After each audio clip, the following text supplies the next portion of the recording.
1930년 지금으로부터 100년의 세상은 모든 나라가 힘든 시간을 살았습니다. 우리는 일제강점기를 살았죠. 미국은 대공황의 10년의 시간을 살아갑니다. 호주라고 하는 나라는 거대한 평야를 가졌지만 식량 문제로 인하여 염려를 경험하고 살아갑니다. 농업을 살려야 한다라고 하는 것은 모든 나라가 가지는 공통적인 문제이기도 했습니다. 과도한 개발이 오히려 어려운 문제들을 만들어내었는데 더스트볼이라고 하는 것이 힘들게 했습니다. 더 넓은 광야를, 평야를, 숲속을 개간하고 농지를 많이 만들면 더 많은 곡식을 거둘 것만 생각했는데 숲을 파괴하고 거대한 농지를 만들었는데 미세먼지로 인하여 고통의 시간들이 찾아오게 되었다라고 하는 것입니다.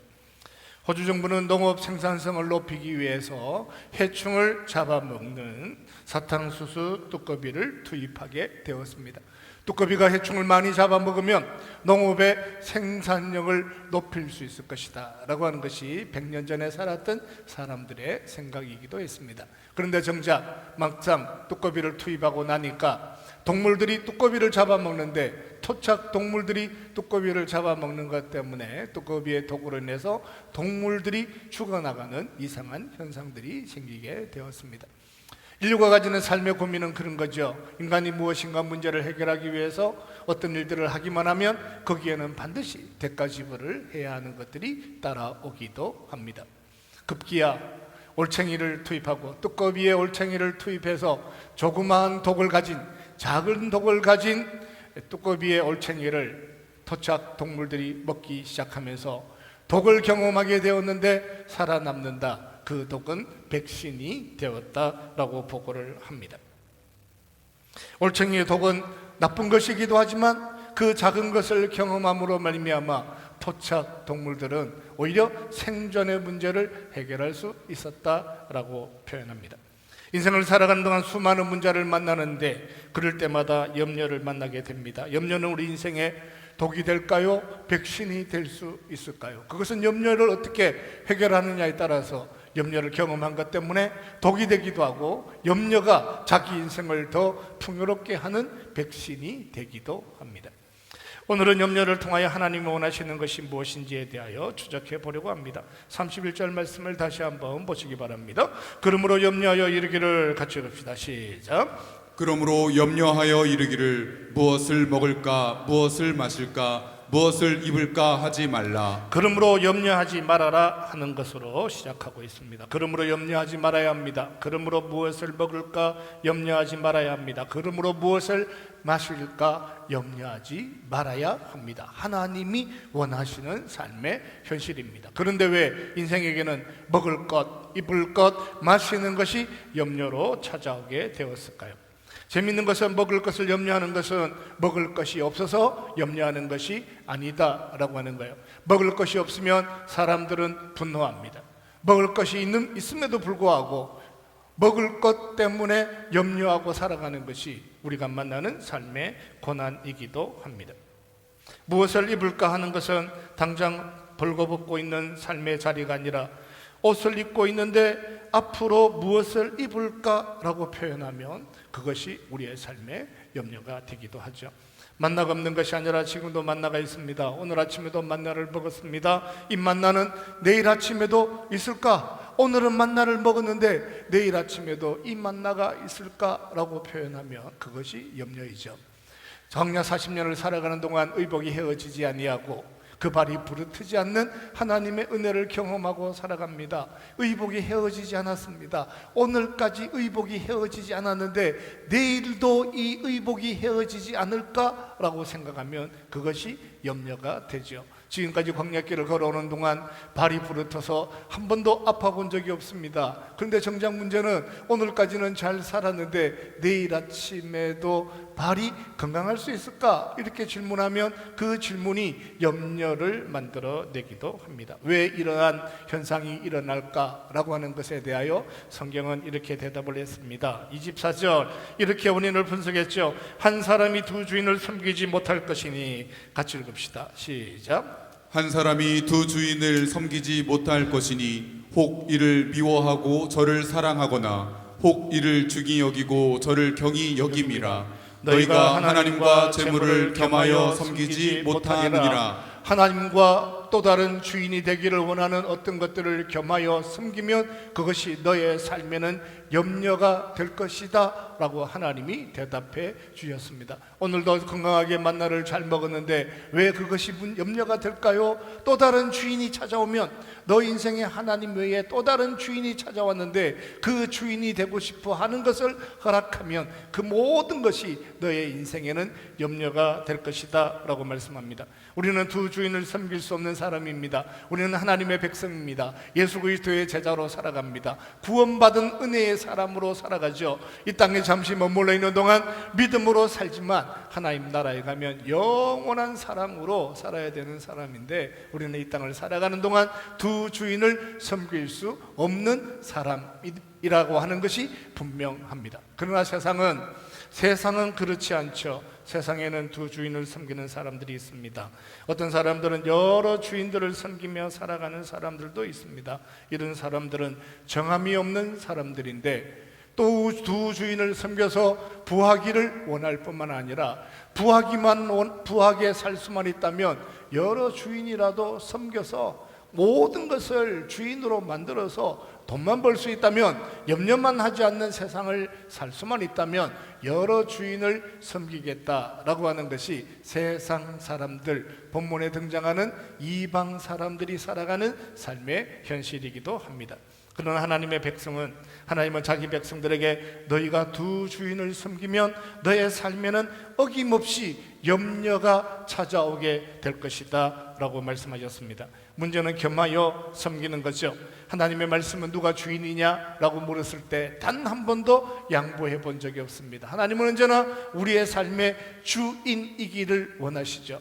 인생을 살아가는 동안 하나님이 주인이라고 하는 것을 잘 알고 있습니다. 하나님이 주인 되시기를 원합니다 라고 하는 고백도 가지고 있습니다. 그런데 어느 날 살다가 보니까 세상이 하나님 아닌 또 다른 무엇인가가 주인이 되어야 할 것처럼 우리를 부르면, 유혹하면 우리의 마음속에는 염려가 생겨나기 시작합니다. 세상이 돌아가는 메커니즘을 보면 세상은 언제나 하나님 아닌 어떤 것들을 주인으로 섬기고 싶어 합니다. 우연인지 필연인지 잘 모르겠지만 살다가 보면 문득문득 그 시대마다 또 다른 무엇인가가 나타나서 거대한 땅을 가져야 된다, 농지를 개간해야 된다, 먹고 사는 문제를 해결하기 위해서는 그렇게 살아야만 된다, 그것이 우리의 삶의 주인이 되어야 된다. 돈이 주인이 되기도 하고 자녀가 주인이 되기도 하고 이념이 주인이 되기도 하고, 그 시대마다 만들어내는 또 다른 주인이라고 하는 것이 너무 많죠. 모든 것이 똑같은 주인이 되는 것이 아니라 그때의 관심이 사라지기도 하고 100년 지나고 나면 전혀 다른 관심이 나타나기도 해요. 그런데 또 다른 것이 내 인생에, 우리의 삶에 찾아와서 하나님 외에 그것이 주인이 되어야 할 것 같은 생각이 들면 염려라고 하는 것이 생길 수밖에 없다 하는 거예요. 아담은 에덴 동산에 살면서 자기가 이 동산의 주인이지 않을까, 내가 이 동산의 주인이 될 수 없을까 라고 하는 것이 생애의 가장 큰 유혹이 되기도 했죠. 하나님이 주인이십니다. 저는 이 동산에서 하나님이 만드신 모든 것들을 통하여 먹으며 입으며 마시며 살아가겠습니다. 그것이 제 인생의 행복입니다. 하나님 감사합니다 라고 하고 살아가는 것이 에덴에서 살아가는 아담의 가장 큰 축복이기도 했습니다. 그러나 어느 날 이 동산의 주인은 과연 누구일까? 라고 하는 의문의 생각이 들기 시작했는데, 혹시 내가 이 동산의 주인이 될 수 있지 않을까라고 하는 생각 가운데 생명나무의 열매를 먹게 되었는데, 그 생명나무의 열매를 먹은 것 때문에 드디어 인생은 끝이 없는 염려의 삶을 시작했습니다. 에덴을 떠났죠.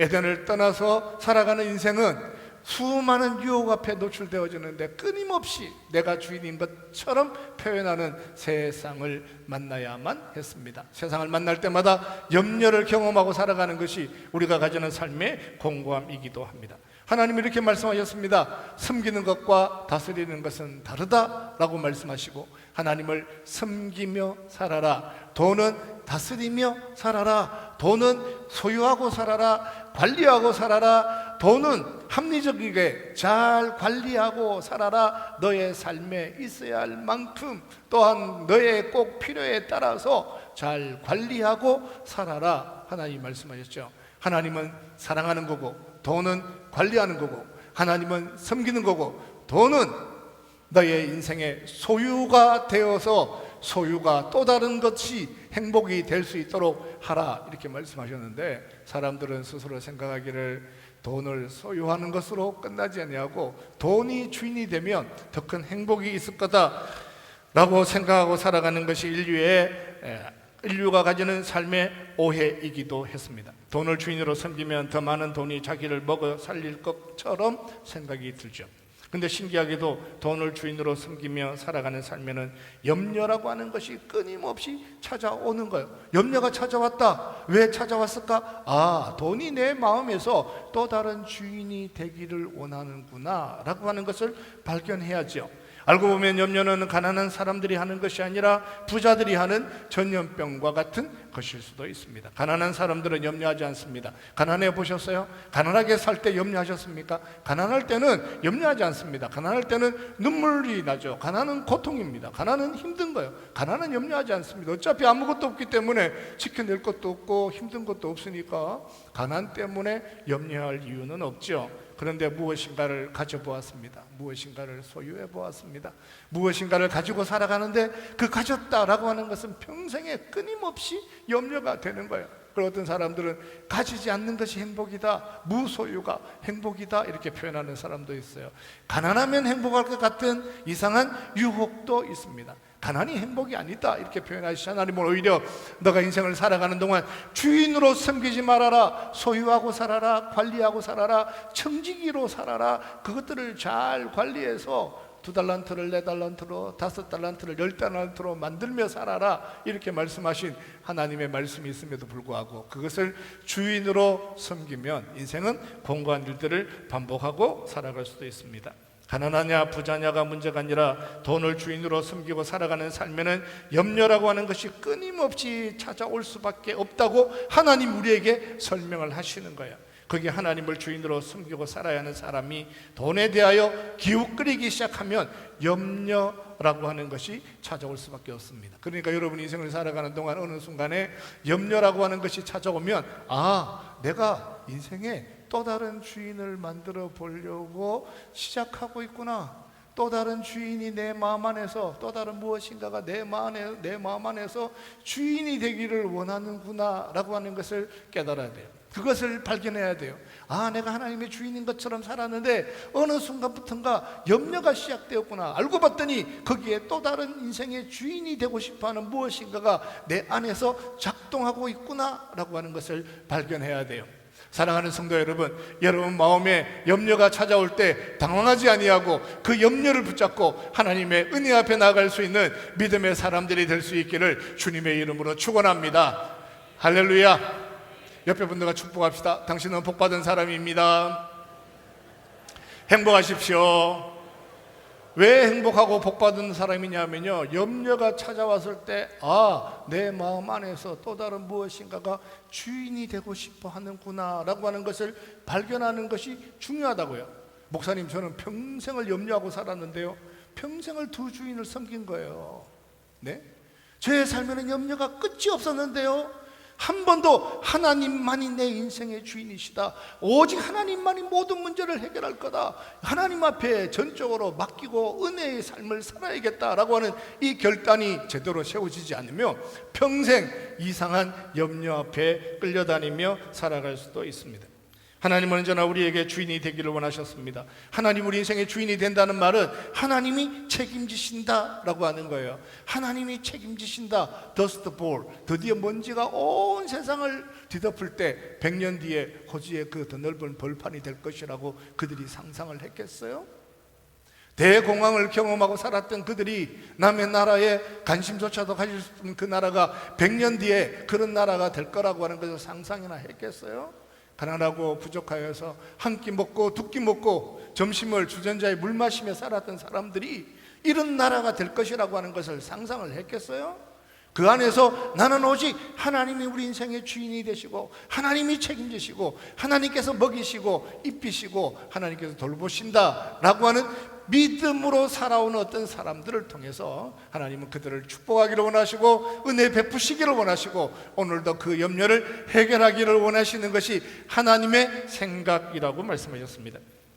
하나님은, 사랑하는 성도 여러분, 인생의 염려가 밀려올 때마다 하나님의 주인 되신 걸 고백하고 살아갈 수 있는 믿음의 사람들이 될 수 있기를 주님의 이름으로 축원합니다. 그래서 십계명의 제1계명이 뭐예요? 너 하나님 외에 다른 신을 두지 말아라 하는 거예요. 하나님 외에 다른 신을 두면 너 평생 그 또 다른 주인이 되고 싶어하는 그것 때문에 쩔쩔매는 인생을 살아갈 수밖에 없으니 첫 번째, 너 인생의 주인은 하나님밖에 없음에 대하여 고백하고 살아라 말씀하시고, 너 인생에 염려가 찾아오면 무엇이 너의 마음의 주인이 되고 싶어하는지를 면밀히 살펴보아서 오늘이라도 하나님만이 내 인생의 주인 되신 것에 대하여 고백하고 살아라 말씀하셨습니다. 그래서 32절 이렇게 표현합니다. 이는 다 이방인이 구하는 것이라. 같이 갑시다. 시작. 이는 다 이방인들이 구하는 것이라. 너희 하늘 아버지께서 이 모든 것이 너희에게 있어야 할 줄을 아시느니라. 돈을 신으로 만드는 것은 이방인들이 살아가는 전형적인 삶의 모습이기도 합니다. 너희는 이방인처럼 살지 말아라 하는 것은 이방인처럼 돈을 주인으로 섬기지 말아라 하는 거죠. 하나님의 백성은 돈을 주인으로 섬기는 것이 아니라 관리하는 거요. 청지기로 2배를 2달란트를 4달란트로 5달란트를 10달란트로 만드는 일에 헌신하고 수고하고 살아가지만 돈을 주인으로 섬기지는 않는다. 너희는 그렇지 않다. 이방인처럼 살지 말아라 말씀하시는 거예요. 세상은 우리에게 늘 자주적으로 살아라 이렇게 말씀합니다. 너 자신을 독립적으로 살아라. 너 인생의 꿈을 꿔라. 그 꿈을 위해서 달려가라. 그리고 자기 인생을 살아라. 자기가 꿈꾸는 인생을 살고 거기서 자기 인생이 만들어 놓은 것으로 해서 기뻐하고 자기 되고 싶은 사람이 되라 이렇게 말씀해요. 성경은 너 되고 싶은 사람이 무엇인지 있는 것도 알지만 그보다 더 중요한 것이 있다면 하나님이 너에게 어떤 사람이 되기를 원하는지에 대하여 늘 관심을 가지고 살아라 이렇게 말씀하시고, 세상은 너 스스로 하나님 없이 인간으로 살아라. 한 인간으로 평생을 사는데 무엇 때문에 엉뚱한 것에 가서 너의 문제를 신에게 의탁하느냐 이렇게 조롱하는 사람들도 있습니다. 내가 원하는 것을 하고 살아라. 그래야 후회 없는 인생을 산다. 그럴듯한 이야기이기도 합니다. 어떤 사람들은 하나님을 의지하고 살아가는 사람들을 바보나 되는 것처럼 윽박지르는 사람들도 있습니다. 여러분 정말 그렇게 살 수 있을까요? 자기가 원하는 인생을 살 수 있을까요? 꿈을 꿨어요. 어릴 때부터 꿈을 가졌어요. 수학에 탁월한 재능을 발견하게 되고 영재학교라도 가고 5살에 피아노를 치고 7살에 스케이트를 타기 시작했는데 동계올림픽에서 금메달을 땄다. 이게 모든 사람들이 가지는 사람일까요? 1000명 중에 1명, 10,000명 중에 1명, 10만 명 중에 1명은 그렇게 살아가는 사람도 있어요. 인생을 살아가는 동안 가장 힘든 것이 있다면 꿈꾸는 대로 되지 않는다라고 하는 거예요. 그런 사람도 자꾸 그렇게 얘기해요. 꿈을 가져야 된다고. 사실은 꿈이 없어도 사는 거예요. 하나님께서 꿈이 있는 사람만 살게 하시는 것이 아니라 꿈이 없는 사람도 인생을 축복하세요. 모든 사람이 다 꿈이 있고 모든 사람이 다 똑똑하고 모든 사람이 자기 인생에 대단한 것을 가져야 산다라고 생각해 본다면 모두가 굶어 죽어야 돼요. 돌아보면 꿈도 없었는데, 돌아보면 그저 허겁지겁 살아가는 것 외에 어떤 것도 없었는데 여기까지 살아온 것은 이 모든 것이 하나님의 은혜인 줄로 믿습니다. 이렇게 고백하고 살면 하나님이 주인 되시는 삶이 돼요. 그런데 이런 생각이 들었어요. 다시 한번 살아보자. 10대로 돌아가서 지금 가만히 생각해 보니까 내가 집중력이 부족해서 공부를 못했구나. 인생 다시 한번 공부해보자. 20대에 뭔가를 실수했구나. 다시 한번 도전해보자. 30대를 수정해보자. 40대는 이렇게 하고 50대 결정적인 그것을 놓쳐버렸구나. 다시 한번 그렇게 하면 대단한 인생 살 수 있을까요? 10대로 돌려주면 좋을까요? 20대로 돌아가고 싶어요? 30대로 돌아가고 싶어요? 30대로 돌아가면 그 실수 다시 반복하지 않고 제대로 살만한 삶이 될 수 있을까요? 라고 하는 것이 의문이잖아요. 돌아가고 싶기는 돌아가고 싶은데 돌아가면 반드시 성공한다 라고 하는 것을 누가 보장할 수 있겠어요? 하나님의 은혜로 평생을 살았는데 이제 와서 다시 거기로 돌아가니까 공부를 신으로 삼고, 공부가 신이다, 수학이 신이다, 과학이 신이다, 부동산이 신이다, 돈이 신이다, 돈보다 더 큰 신이 또 있나? 있다면 그것도 신으로 만들어서 인생 제대로 한번 무엇이 신이 되어도 좋으니 꿈꾸는 것 한번 생각하고 살아보자라고 생각하면 평생의 삶의 자리는 염려로 끊임없는 삶을 반복하며 살아갈 수밖에 없습니다. 지금까지 살아온 모든 것이 하나님의 은혜인데 하나님의 은혜를 빼버리면 무슨 대단한 인생을 살 수 있겠어요? 하나님의 긍휼과 하나님의 자비가 아니면 단 하루도 살아갈 만한 능력이라고 하는 것이 존재하지 않는 공고함으로 세상을 살아가는데 어떤 것이 있어서 자기 스스로 이룰 만한 인생이라고 하는 것이 있겠어요? 그래서 하나님의 말씀은 공중의 새를 바라보라 이렇게 말씀하셨어요. 들판의 꽃을 보면서 살아라 이렇게 말씀하시는 거예요. 26절 공중의 새를 보라 심지도 않고 거주지도 않고 26절 같이 읽읍시다. 시작. 공중의 새를 보라 심지도 않고 거주지도 않고 창고에 모아 들이지도 아니하되 너희 하늘 아버지께서 기르시나니 너희는 이것들보다 귀하지 아니하냐. 공중 나는 새는 열심히 살아갑니다. 그렇지만 염려하지 않습니다. 공중 나는 새를 보라 아무것도 하지 않고 가만히 있지 않느냐 이렇게 접근하는 것이 아니라 공중 나는 새를 보라 공중 나는 새가 얼마나 열심히 인생을 사냐. 아침에 일찍 일어나고 새끼를 먹이기 위해서 몇 번이라도 집을 떠났다가 다시 돌아오고 그 벌레 한 마리 잡기 위해서 얼마나 열심히 인생 사냐. 그렇지만 공중 나는 새는 염려하지 않는다라고 말씀하시는 거예요. 들의 백합화를 보라 백합화를 봤더니 백합화가 멍청하게 가만히 있는데 끝까지 산다 이런 얘기를 하시는 것이 아니라 우리가 보이지 않지만 끊임없이 광합성을 하고 뿌리 활동을 통하여 어떻게 하면 더 많은 영양분을 끌어들일까를 위해서 끊임없이 뿌리를 늘리고 오늘도 일심을 다하여 헌신하고 수고하고 살아가지만 공중 나는 새는 염려하지 않는다라고 하는 거예요. 하루에 몇 번씩 둥지를 떠나는 삶, 더 깊이 뿌리를 내려서라도 아름다운 꽃을 맺기 위하여 들의 백합화는 오늘도 헌신하고 수고하고 살아가지만 그가 가지는 삶은 공중 나는 새는 오늘도 열심히 날아다니지만 염려하지 않는다라고 하는 것이 공중 나는 새가 가지는 삶의 행복이기도 합니다. 사랑하는 성도 여러분, 공중 나는 새보다 더 귀한 존재로 부르심을 받았습니다. 천사도 흠모하는 자로 부르심을 받았습니다. 세상이 만들어내는 염려 앞에서 믿음을 선포하고 살아가는 하나님의 사람들이 될 수 있기를 주님의 이름으로 축원합니다. 예수 그리스도의 제자는 세상이 만들어내는 염려를 만나기만 하면 백신을 맞는 것처럼 자기 자신을 믿음의 자리에 세우는 거예요. 오늘 다시 여기 서서 이 염려가 어디서 왔는지, 무엇이 주인이 되고 싶어 하는지, 무엇이 내가 하나님을 사랑하는 일에 방해가 되는지 그 염려를 백신으로 삼아서 또다시 하나님이 내 삶에 원하시는 꿈에 대하여 도전하고 살아가는 삶을 믿음으로 사는 것이다 라고 말씀하셨습니다. 그 삶을 33절은 이렇게 표현합니다. 그런즉 너희는 먼저 그의 나라와 의를 구하라. 그런즉 같이 읽읍시다. 시작. 그런즉 너희는 먼저 그의 나라와 그의 의를 구하라. 그리하면 이 모든 것을 너희에게 더하시리라. 염려 찾아올 수 있습니다. 염려 찾아오는 것이 문제가 아니라 염려가 생기면 멈춰서서 그런즉 너희는 그 염려의 자리에서 그의 나라를 구하라 그의 의를 구하라 하는 것이 우리가 살아야 되는 삶의 자리다라고 하는 거예요. 염려를 우리가 해결하지 않습니다. 세상의 문제를 우리가 해결하지 않습니다. 문제가 나타나거나 인생의 공고함이 나타나거나 염려를 만나면 너는 하나님의 나라를 구하라 이렇게 얘기한 거예요. 하나님의 그의 의를 구하라 라고 말씀하셨습니다. 공중 나는 새보다 우리가 보배롭게 지음을 받았는데 놀라운 것은 염려를 염려로 끝내지 않는다라고 하는 거예요. 염려가 찾아왔다는 것은 중요한 변곡점이 될 수 있습니다. 염려가 시작되었다면 반드시 해결해야 하는 것이 있는데 그 염려의 끝자락에서 하나님께서 이루실 일들에 대하여 소망하고 살아가는 거예요.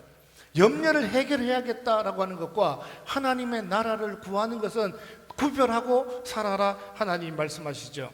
염려가 찾아오면 먼저 그의 나라와 그의 의를 구하라 하시는 것은 인생의 염려가 찾아올 때 제발 너 스스로 그 인생의 염려를 해결할 수 있다라고 결단하지 말아라. 더 나아가서 마치 네가 스스로 착하게 살면, 너의 의에 집착하고 의로우면, 온전하면, 완벽하면, 집중하면, 정신을 차리고 깨어 있으면 염려가 없는 세상이 될 것이라고 스스로 오해하지 말아라. 너 그의 의에 대해서 구하고 살아라 말씀하시는 거예요. 한번 따라합시다. 하나님의 나라를 구하라. 그의 의를 구하라. 하나님 말씀하시기를 뭐라고 말씀하시냐면 하나님의 나라를 구하고 그의 의를 구하라 이렇게 말씀하셨는데, 조급한 마음에, 당황스러움에, 염려를, 문제를 해결하기 위해서 어떻게 하냐면 우리가 하나님의 나라를 만들겠다 이렇게 얘기하는 거예요. 우리의 가정을 하나님 나라로 만들겠다. 우리 가정이 하나님의 나라가 되면, 우리 가정이 하나님의 나라가 되면 염려 없는 세상이 되니까 우리 가정을 하나님 나라로 한번 만들어 보자 라고 하고 얘기하면 끊임없이 또 다른 염려가 생기니까 너 하나님 앞에서 우리 가정을 하나님의 나라로 만들려고 하지 말고 우리 가정에 하나님의 나라가 임하기를 강구하고 살아라 말씀하시는 거예요. 이게 같은 것이냐면 이거 전혀 다른 거예요. 이 땅에 하나님의 나라를 만들면 염려 없는 세상이 되겠다라고 하는 것은 나름대로 합리적인 판단일 수도 있습니다. 그러나 정작 문제는 그런 만한 능력이 우리에게 없는 거죠. 이 땅에서는 하나님 나라가 만들어진 적이 없습니다. 이 땅에서 하나님 나라를 만들어라 명령하신 적이 없습니다. 이 땅에서 하나님 나라를 구하라, 하나님 나라가 어떤 것인지 너 잘 모르니까 너 스스로 생각하기를 이것이 하나님의 나라다, 이것이 하나님의 나라다 이렇게 표현하지 말고 강구하라 그랬어요. 하나님 앞에 구하라. 주님이 이 땅에 하나님의 나라가 임하기를 원합니다. 우리의 가정이 하나님의 나라, 우리 가정에 하나님의 나라가 임하기를 원합니다. 하나님이 통치하기를 원합니다. 하나님이 다스려 주시기를 원합니다. 하나님 원하시는 우리의 가정이 되기를 원합니다 라고 하는 것이 하나님의 나라를 구하고 살아가는 거예요. 그의 의를 찾아라 이렇게 말씀하셨습니다. 그의 의를 구하라, 그의 의를 구하라 이렇게 말씀하셨는데, 내가 그 의를 실천하겠다, 내가 그 의를 완성하겠다, 내가 그 의를 만들어 보겠다라고 하는 순간 그의 의는 자기 의가 되는 거예요. 그의 의를, 하나님이 우리 가정에 어떻게 일하실지에 대해서, 하나님의 의에 대해서 끊임없이 하나님, 우리 가정에 하나님의 의가 성취되기를 원합니다 라고 기도하고 살아라 말씀하셨는데, 아버지가 이렇게 얘기하는 거예요. 이 문제를 해결해야만 하나님의 의가 우리 가정에 임한다. 아빠가 생각할 때 이것이 하나님의 의다 이렇게 표현해요. 엄마가 이렇게 얘기하는 거예요. 내가 생각할 때는 그것보다 이게 더 중요하니까 이 의가 완성되어야만 우리의 가정에는 문제가 해결될 거다 이렇게 표현하는 거예요. 자녀가 이렇게 얘기합니다. 어머니, 아버지, 평생을 살아오셨는데 그게 하나님의 의가 되지 않잖아요. 증명이 안 됐잖아요. 이게 의가 이루어져야만, 이 의가 이루어져야만 우리 가정에 하나님의 나라가 완성됩니다 라고 표현하고 살아가며, 이 세 사람은 각자가 서로 다른 의에 대하여 강구하고 살잖아요. 아니요, 그냥 얘기를 들어보면 아빠의 생각도 하나님의 의가 맞아요. 엄마의 생각도 하나님의 의가 맞아요. 자녀들의 생각도 하나님의 의가 맞아요. 알다가 못해 또 다른 친척들의, 집안의 또 다른 누군가의 의견도 하나님의 의가 맞아요. 그런데 그 하나님께서 그 수많은 의 중에 어떻게 우리 가정을 다스릴지에 대하여 꿈꾸고 믿음으로, 소망으로 참여하고 살아라 말씀하셨는데, 각자가 생각하기를 이것이 하나님의 의다, 반드시 이것이 이루어져야만 우리 가정의 염려는 사라진다 라고 표현하고 살아가면 평생 염려 아닌 또 다른 염려를 만들며 살아갈 수밖에 없다라고 말씀하셨습니다. 그의 나라를 만들면 염려 없는 세상이 될 것 같은데, 합리적인 생각이기도 하지만 불가능한 것은 우리가 온전해질 수 없다라고 하는 거예요. 완벽하면 염려 없는 세상을 살아갈 수도 있을 것처럼 보이는데, 문제는 우리가 완벽하게 인생을 살기에는 우리가 가진 삶의 흔적은 죄로 인하여 전적으로 타락하고 부패한 인생이 가진 삶의 가장 큰 공고와 문제는 상처가 너무 크다라고 하는 거예요. 자기 안에 있는 염려도 해결하기 버거운 내면의 질서를 가지고 하나님의 의를 실현하겠다라고 하는 자체가 불가능하잖아요. 세상에는 끊임없이 하나님의 의가 우리 가운데 나타나기를 소원하는 믿음의 사람들이 있었습니다. 믿음의 사람으로 소망하고 하나님 나라를 꿈꾸고 살아가는 것은 우리 모두에게 축복이 되고 행복이 됩니다. 그런데 누군가가 그렇게 얘기하는 거예요. 내가 원하는 이 의가 이루어져야만 우리 가정이 편안하다, 이렇게 표현하고 살아가면 그 한 사람의 그 평가 때문에 모든 가족이 힘든 세상을 사는 거예요. 마음 깊은 곳에 내가 생각할 때는 이게 하나님의 의인데, 내가 생각할 때는 이게 하나님의 의인데, 엄마는 엄마의 생각을 가지고, 아들은 아들의 생각을 가지고, 딸은 딸의 생각을 가지고, 집안의 생각들마다 온 나라의 사람들이 이것만이 하나님의 의다라고 표현하는 그 의는요, 가만히 보면 결국 자기 의에 집착하고 살아가는 거예요. 그 말에 속으시면 안 되는 거예요. 무슨 말에? 이것이 하나님의 의다라고 표현하고 이것이 해결되어야만 인생의 문제가 끝나고 삶의 염려가 끝난다라고 표현한 그 의에 대하여 신중해야 된다고요. 그것이 하나님의 나라에 있을 때는 하나님의 의인데, 이것을 내가 실현해야겠다라고 하는 순간 그 의는 자기 의가 될 수밖에 없는 거예요. 평생을 거기에 집착하고 살아요. 자기가 가졌던, 사실 뭐 냉정하게 돌아보면 자기가 만들어낸 의라면 언젠가 실망하겠죠. 그런데 그 안에 있는 것이 하나님, 그의 의의 어떤 부분을 마치 자기 의인 것처럼 만들어 놓은 것이기 때문에 평생 이상한 고집스러운 삶을 살아갈 수도 있습니다. 이 땅을 살아가는 사람들 중에 누가 그의 의에 온전한 삶을 살아가는 사람이 있을까요? 아브라함이 그 삶을 살았나요? 모세가 그 삶을 살았나요? 이사야가 만들어 본 적이 있습니까? 그의 의에 대하여 이 땅을 살아가는 사람 중에 어느 누구도 의를 경험한 사람은 한 사람도 없습니다. 의인은 없나니 단 한 사람도 없으니 너 하나님의 의라고 하는 것을 가지고 자기 자신의 의라고 핑계하지 말아라, 이렇게 말씀하신 거예요.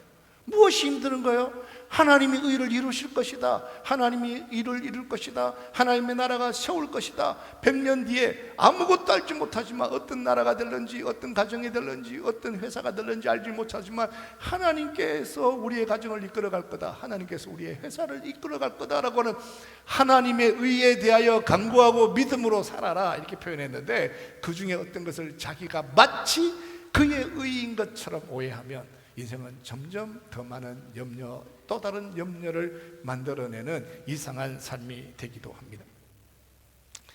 제가 지금까지 그의 의를 이 땅에 실현하겠다라고 표현하는 수많은 사람들을 만났습니다. 그들의 의는 언제나 자기 의로 끝나는 것이었죠. 자기들은 하나님의 의, 그의 의라고 하는데 알고 보면 자기 의에 지나지 않는 것들을 붙잡고 평생 염려하며 살아요. 자기 의에 집착하는 것 때문에 만들어진 염려, 그거 십자가 앞에 내려놓아야 하지 않겠어요? 자기가 꿈꾸는 것, 하나님께서 가지는 하나님의 백성으로 살아가는 축복이다 확신합니다. 그렇지만 그 의에 대하여 누군가에게 윽박질러야 하는 의가 있다면 그것이 정말 하나님이 원하시는 걸까요? 하나님 우리에게 원하시는 삶의 현장을 돌아보면 아빠가 원하는 것도 아니고, 엄마가 원하는 것도 아니고, 자녀가 원하는 것도 아니고, 딸이 원하는 것도 아닌 그 어떤 무엇인가의 해답을 가지시고 이것이 하나님이 원하시는 것이다 라고 말씀하시고, 자기 백성들 여전히 먹을 것으로, 마실 것으로, 입힐 것으로 복되게 하시는 것이 우리 가운데 역사하시는 하나님의 은혜다 라고 말씀하셨습니다. 사랑하는 성도 여러분, 인생의 여정에 염려가 나타날 때마다 당황하지 아니하고 여전히 하나님의 주인 되심을 고백하고 그가 이루실 나라에 대하여, 그가 이루실 의에 대하여 언제나 믿음으로 간구하고 살아갈 수 있는 저와 여러분의 삶이 될 수 있기를 주님의 이름으로 축원합니다.